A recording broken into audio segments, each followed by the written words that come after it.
পৃথিবীতে যেমন ভালো মানুষ থাকে তেমন কিছু মানুষ খারাপও থাকে। একটা ভাই কমেন্ট করেছে, দেখেন শুধু বলেছে কি তুমি বেঁচে থেকে একটা মেয়ে ছেলের জীবন কেন নষ্ট। বন্ধুরা, তোমাদের কাছে ফের একটা নতুন ভিডিও নিয়ে চলে এসেছি। যে দাদা ভাইয়ের পঙ্গু হয়ে আছে, ওই দাদা ভাইয়ের ভিডিওটা তোমাদের সামনে আমরা তুলে ধরতেছি আমাদের চ্যানেলের মাধ্যমে। চলো, ওই দাদা ভাইয়ের একটা দাদা ভাই খুব বাজে কমেন্ট করেছে, দাদা ভাইয়ের মুখ থেকে শোনো, তারপরে আমি লাস্টে কিছু কথা বলবো। চলো দাদা ভাই কি বলতেছে শোনা যাক। পৃথিবীতে যেমন ভালো মানুষ থাকে তেমন কিছু মানুষ খারাপও থাকে। একটা ভাই কমেন্ট করেছে, দেখেন শুধু বলেছে কি তুমি বেঁচে থেকে একটা মেয়ে ছেলের জীবন কেন নষ্ট করছো। আচ্ছা, তোমার কি আমি জীবন নষ্ট করছি? না, তুমি আমাকে ভালোবাসো।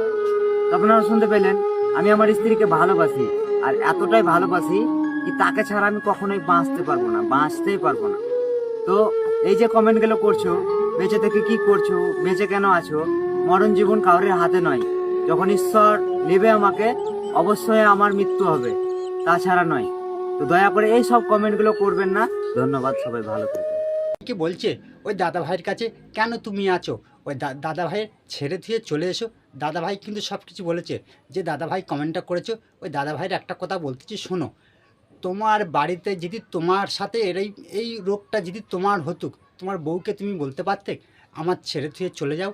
বা তোমার বাড়িতে তোমার বাবার যদি এই রোগটা হতো, তোমার মাকে বলতে পারতে ও মা তুমি ছেড়ে থুয়ে দে, চলে যাও, বাবার কাছে থাকতে হবে না?